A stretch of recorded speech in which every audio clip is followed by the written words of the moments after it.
Salom, Horas, menjua-jua, Yahobu, jua-jua, ahoy.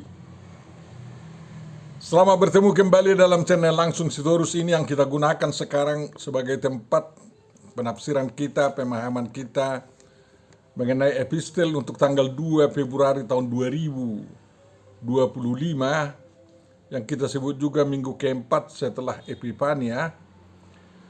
Mudah-mudahan semakin banyak saudara-saudara kita yang mendengar video ini dan juga melike-nya, mensubscribe-nya sehingga persaudaraan kita semakin luas. Tolong disebarkanlah dan kita berikan masukan-masukan dalam memahami perikop firman ini. Untuk memulai perenungan kita, Bapak Ibu saudaraku yang terkasih, marilah kita terima penyertaan dari Tuhan kita, kasih karunia dan damai sejahtera dari Allah Bapa kita dan dari Tuhan Yesus Kristus menyertai kamu.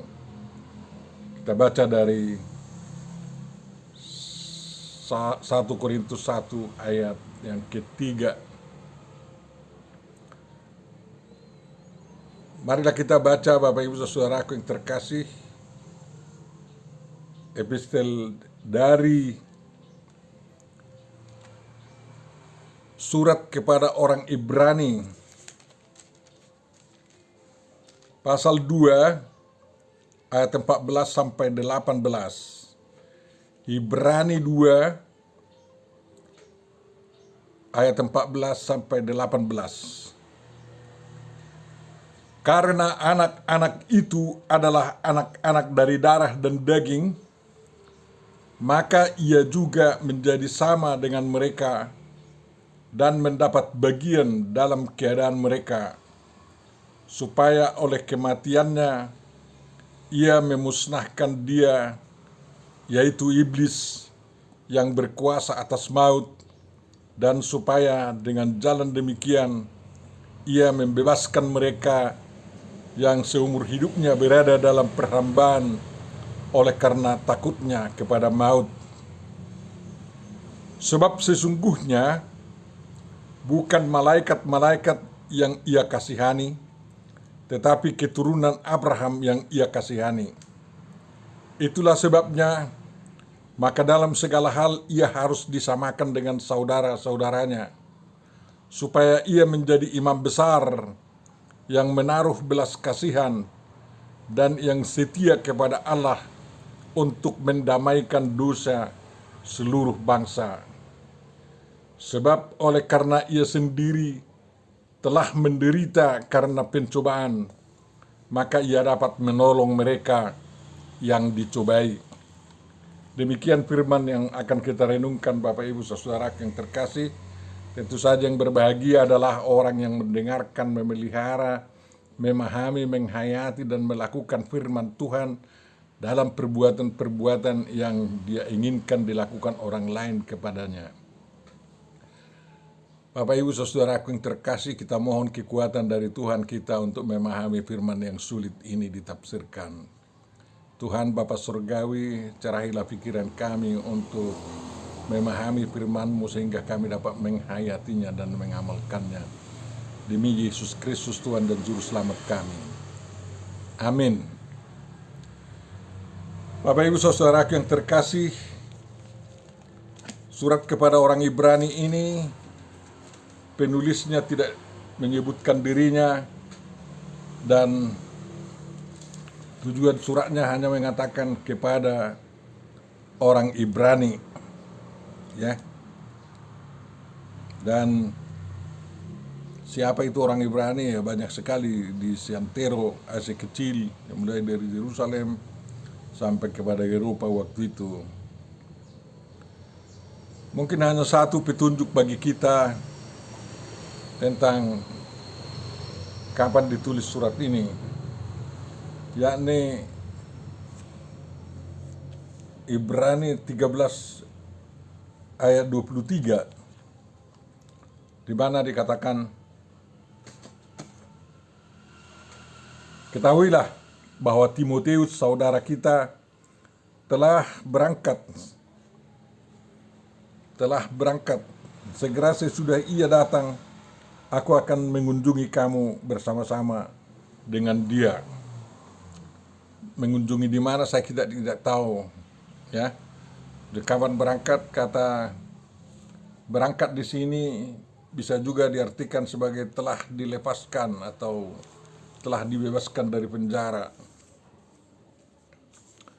Mungkin itulah yang lebih tepat di sana. Rupanya sewaktu penghambatan yang dilakukan oleh Kaisar Nero, termasuk Timotius yang dipercayakan oleh Paulus untuk menggembalakan beberapa jemaat, termasuk jemaat Efesus, ya, Korintus, dan jemaat yang lain. Dia ditangkap tetapi dilepaskan kembali setelah diketahui bahwa dia adalah warga negara Romawi seperti Paulus dan bukan pengacau. Bapak Ibu saudaraku yang terkasih, dalam surat ini juga dikatakan, sampaikanlah salam kepada semua pemimpin kamu dan semua orang kudus. Terimalah salam dari saudara-saudara di Italia. Saudara-saudara di Italia merupakan petunjuk tempat di mana penulis itu berada. Mungkin yang dimaksud saudara-saudara di Italia yang dimaksud adalah Roma, kota Roma. Berarti surat ini ditulis di kota Roma dan ditujukan secara terbuka kepada orang-orang Ibrani.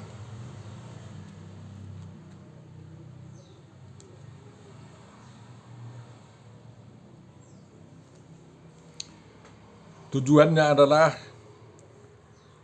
untuk menguatkan orang-orang Israel atau orang-orang Ibrani yang telah percaya kepada Yesus Kristus agar tetap setia dalam kepercayaan itu, dan sekaligus mengajak orang-orang Israel, orang-orang Ibrani yang lainnya untuk ikut percaya kepada Tuhan Yesus Kristus. Dia mulai kesaksiannya bahwa Tuhan telah berbicara kepada umat Ibrani, kepada kita di akhir-akhir ini, pada zaman akhir ini, dengan perantaraan anaknya,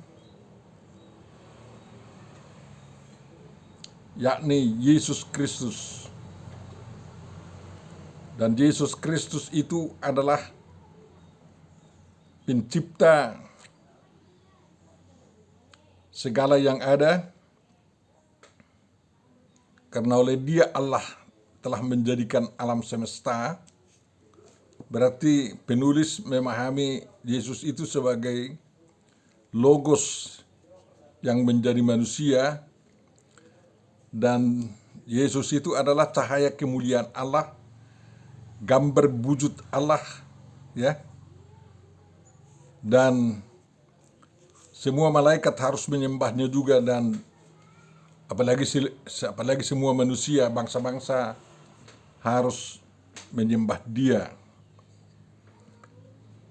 Di pasal 1 ditegaskan bahwa Yesus itu sebagai cahaya kemuliaan Allah, sebagai gambar wujud Allah yang menopang segala yang ada dengan firman-Nya yang penuh kekuasaan, jauh lebih tinggi daripada malaikat-malaikat. Tetapi karena Dia memegang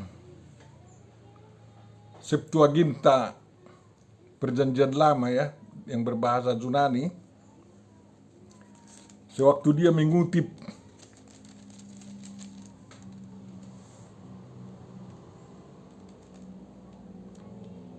sewaktu dia mengutip Mazmur 8 ayat 5 sampai 7, kata Elohim yang ada dalam Alkitab berbahasa Ibrani diterjemahkan di dalam Septuaginta dengan Angelus atau malaikat-malaikat, maka penulis surat Ibrani ini menganggap bahwa Yesus wujud Allah itu sementara waktu dibuat lebih rendah dari malaikat-malaikat. Hanya untuk menekankan bahwa Logos atau firman Allah yang merupakan cahaya kemuliaan Allah itu untuk sementara saja disamakan dengan manusia dan bahkan dibuat lebih rendah dari malaikat agar dia benar-benar sama dengan manusia. Padahal menurut Alkitab memang manusia lebih tinggi daripada malaikat-malaikat. Dan malaikat-malaikat harus hormat ya. Tapi karena pengaruh penterjemahan Mazmur 8 ayat 5 sampai 7 ya, dalam bahasa Yunani mengatakan seperti dalam kutipannya ini, untuk waktu yang singkat sedikit lebih rendah daripada malaikat-malaikat katanya, bukan untuk mengatakan bahwa Yesus itu tidak lebih tinggi dari para malaikat ya, dan semua malaikat Allah harus menyembah dia. Hanya agar orang atau pembacanya memahami bagaimana Yesus yang jadi manusia itu, yang menurut Mazmur 8 ayat 5 sampai 7 dikatakan di sana bahwa manusia itu seperti atau sedikit lebih rendah daripada manusia, daripada Allah, daripada Elohim ya. Jadi kita baca misalnya di Mazmur 8 ayat 6-7, engkau membuat dia atau manusia itu berkuasa atas buatan tanganmu ya. Engkau telah membuat manusia itu hampir sama seperti Allah ya. Me'atha Elohim.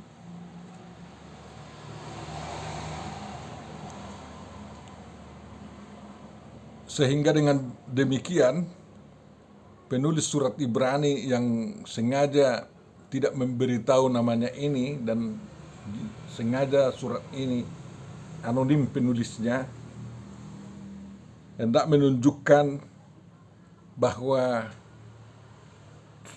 anak Allah yang adalah manusia Yesus itu hanya sebentar saja ya,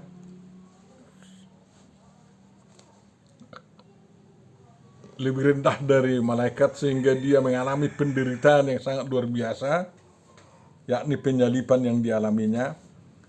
Lalu oleh kebangkitannya Yesus anak Allah itu mengalahkan maut. Lalu dia dimahkotai dengan kemuliaan dan hormat. Tujuannya adalah bahwa Yesus mengalahkan maut ya, untuk memenangkan manusia bagi Tuhan. Dan maut yang ditimpakan kepada Adam dan Hawa karena dosa mereka tidak lagi ditimpakan kepada manusia yang diselamatkan di dalam Yesus Kristus. Biar kita jangan bingung ya. Di ayat 1 dikatakan bahwa, di pasal 1 dikatakan bahwa Yesus itu anak Allah yang tunggal itu lebih tinggi daripada malaikat, tetapi di pasal 2 dikatakan di ayat 9 pasal 2 yang waktu yang singkat dibuat sedikit lebih rendah daripada malaikat-malaikat, yaitu Yesus. Ya, karena memang malaikat-malaikat tidak pernah menderita. Jadi kalau selaku manusia, Yesus pernah menderita, dan itu bukti bahwa Yesus itu dibuat sementara waktu mengalami atau lebih rendah dari malaikat. Padahal tujuannya adalah untuk memenangkan manusia itu terhadap maut, ya, terhadap sengat kematian yang ditimpakan kepada Adam dan Hawa, dan ya itu yang ditakuti oleh orang-orang percaya. Dan setelah kematian Yesus dan pengikutnya atau yang percaya kepadanya dimenangkan, orang tidak perlu takut lagi terhadap kematian yang sedemikian, karena kematian atau berakhirnya napas hidup manusia dari dunia ini bukan lagi sebagai hukuman yang ditimpakan Tuhan kepada Adam dan Hawa, melainkan menjadi jalan memasuki surga yang disediakan Tuhan bagi orang yang meninggal di dalam namanya. Jadi penulis Ibrani ini mengatakan bahwa Yesus lahir sebagai anak yang punya darah dan daging, menjadi sama dengan semua manusia, mendapat bagian-bagian pengalaman hidup seperti yang dialami oleh manusia, dan hanya satu yang membedakannya dengan manusia-manusia biasa. Yesus itu tidak berdosa, tetapi kepadanya ditimpakan semua dosa seluruh umat manusia untuk dipikulnya, lalu dibuangnya semua dosa itu dan diganti dengan anugerah keselamatan bagi manusia, ya. Jadi manusia tidak perlu lagi takut kepada maut, ya, karena maut atau kematian yang ditimbulkan oleh pekerjaan iblis itu telah dimusnahkan oleh Yesus Kristus, ya. Jadi semua yang percaya kepada Yesus Kristus seumur hidupnya bebas dan tidak perlu takut lagi kepada maut. Jadi bukan malaikat-malaikat yang dikasihani, tetapi umat Tuhan keturunan Abraham, Israel lama dan Israel baru, semuanya diselamatkan oleh Yesus yang rela mati setelah menderita untuk mengalahkan kematian itu. Dan sesudah dia mengalahkan maut itu, dia tidak lagi di bawah lebih sedikit malaikat-malaikat, melainkan dia naik ke sorga dan duduk sebelah kanan Allah yang Maha Kuasa, dan seluruh malaikat maupun manusia harus menyembah dia. Karena apa? Manusia yang telah diselamatkan oleh darah Yesus itu, dosanya telah dihapus, dan manusia itu mengalami pendamaian dengan Tuhan yang telah menebusnya.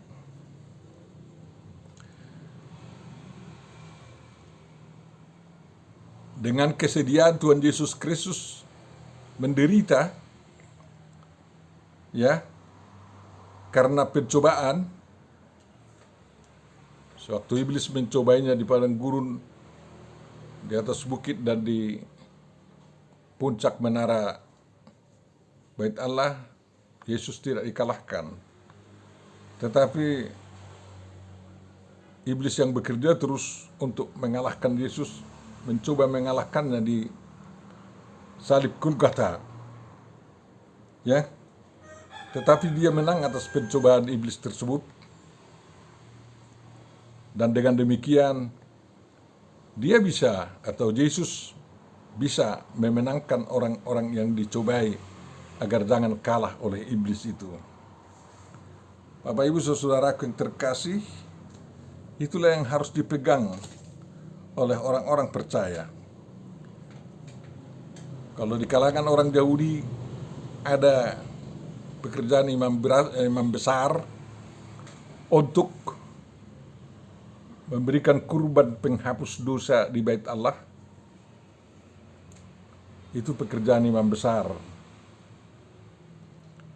Dan memang imam besar yang bekerja di Yerusalem adalah orang Lewi.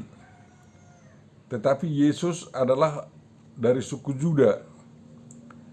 Lalu penulis Ibrani dengan menyadari hal tersebut, keimam besaran Yesus Kristus di hadapan Tuhan atau di rumah Tuhan atau di bait Tuhan bukan berdasarkan keimam besaran kaum Lewi, melainkan berdasarkan keimam besaran Melkisedek.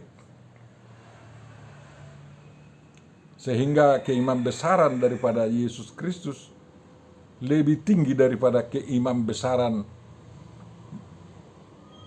imam besar yang di Yerusalem. Bapak Ibu saudaraku yang terkasih, perbedaan utama adalah bahwa imam besar di Yerusalem selalu berulang kali mempersembahkan kurban penghapus dosa, kurban keselamatan setiap hari di bait suci untuknya dan untuk umat Israel. Tetapi Yesus, imam besar yang menyandang keimam besaran Melkisedek itu, cukup sekali mempersembahkan dirinya atau mencurahkan darahnya di altar Tuhan di Bukit Golgota, dan darah serta air yang memancar dari dadanya cukup sekali saja untuk menghapus seluruh dosa umat manusia dan menyucikan mereka agar bersih dari segala noda itu. Bapak Ibu saudaraku yang terkasih, memang orang-orang Yahudi atau orang-orang Ibrani yang bertobat menjadi pengikut Kristus bertanya-tanya, mengapa mereka tidak lagi memberikan persembahan atau kurban penghapus dosa dan kurban keselamatan di bait suci. Maka penulis surat Ibrani ini menegaskan bahwa orang Kristen tidak perlu lagi melakukan hal seperti itu karena imam besar yang menurut keimam besaran Melkisedek telah melakukannya itu sekali untuk selama-lamanya. Dan pengorbanan Yesus, darah Yesus yang tercurah itu menjadi penghapus dosa, menjadi kurban keselamatan yang berlaku untuk sampai akhir zaman bagi manusia. Dan tugas manusia adalah mempercayainya.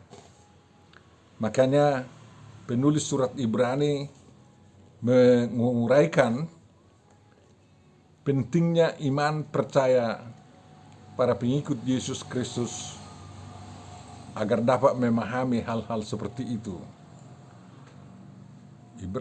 Penulis Ibrani mendefinisikan tentang apa artinya iman itu, yakni dasar dari segala sesuatu yang kita harapkan dan bukti dari segala sesuatu yang tidak kita lihat.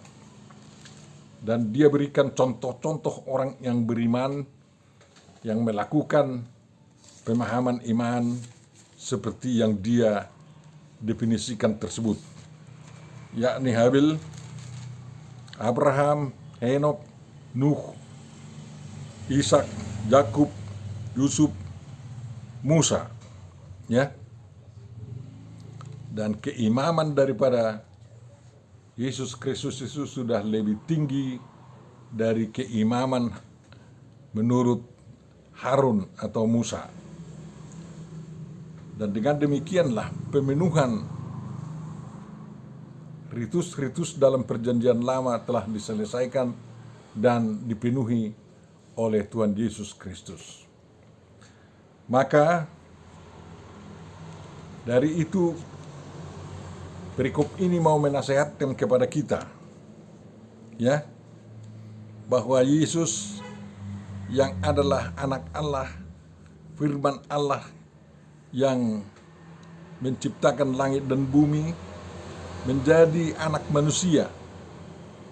Maka sama seperti kita manusia ini, yang untuk sementara agar dalam kesediaannya menderita lebih rendah daripada malaikat, ya, karena malaikat tidak pernah menderita, tetapi anak ini, anak Allah yang satu-satunya ini, rela menderita, bahkan menghadapi maut, lalu mengalahkan maut itu agar dia ditinggikan kembali lebih tinggi daripada malaikat tersebut. Marilah kita konsentrasikan diri kita percaya kepada Yesus Kristus. Jangan terombang-ambing kepada yang lain-lainnya. Karena meninggalkan Yesus Kristus dan menyembah yang lain, itu berarti menduakan Tuhan. Dan kita tidak perlu menduakan Tuhan, cukup saja satu Tuhan kita. Jehovah Eloheinu Yeshua Mashiach Ruach HaKadosh adalah Tuhan yang Maha Esa untuk kita.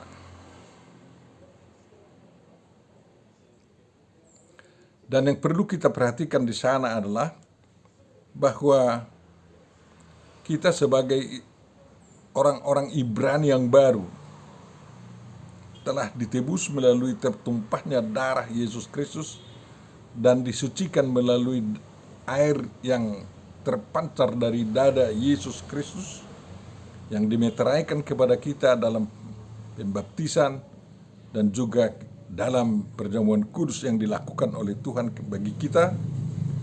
Dan itu menjadi alasan kita berada dalam jalan yang benar, ya. Kita tidak perlu mencari imam besar yang baru, tetapi kita mengikuti arahan-arahan Tuhan yang diberikan oleh para pelayan-pelayannya, oleh para pemberita Injil, para rasul, ya, para murid Yesus Kristus. Dan sekarang ini kita kenal di dalam pelayanan-pelayanan gereja, mewakili mereka, memberitahu jalan yang benar kepada kita, ya. Tuhan Yesus mau sama dengan kita dan dia mau menanggung semua penderitaan kita, ya. Oleh karena itu kita tidak perlu terlalu disesah oleh penderitaan-penderitaan yang kita alami sekarang ini, tetapi dalam setiap penderitaan kita tersebut, kita tentu saja harus rela datang kepada Yesus Kristus dan meminta kesediaannya untuk menolong kita menanggung penderitaan itu. Dan kita tidak perlu cemas, karena seperti dikatakan oleh Tuhan Yesus, dia telah mengalahkan dunia ini, sehingga kita tidak takut dan gentar mengarungi kehidupan di dunia ini, Bapak Ibu Saudaraku yang terkasih. Dan sesuai dengan tema, ya, yang diusulkan di almanak kita untuk perenungan kita mengenai epistel ini, yang mengatakan Tuhan adalah bukit batu dan pertahanan kita. Itulah Tuhan Yesus Kristus yang merupakan pemenuhan daripada seluruh nubuatan di dalam perjanjian lama, menjadi bukit batu dan pertahanan kita. Itulah Tuhan Yesus yang menjadi imam besar bagi kita menurut keimam besaran Melkisedek, yang lebih tinggi daripada keimam besaran semua agama-agama yang ada di dunia ini, bahkan lebih tinggi dari keimam besaran Harun dan Musa itu. Dan itulah yang menjadi pertahanan kita, menjadi bukit batu bagi kita, Karena dengan imam besar agung kita ini, kita dapat mengarungi kekudusan Tuhan dan kita bisa hidup benar-benar kudus dan dicintai oleh Tuhan. Marilah kita hidup di dalam lindungan imam besar kita ini, tentu saja agar kita betul-betul bisa selamat menjalankan hidup kita. Amin. Tuhan Bapa Surgawi, terima kasih atas perlindungan yang Kau berikan kepada kami. Mudah-mudahan dapat kami memahaminya dan menghayatinya. Amin.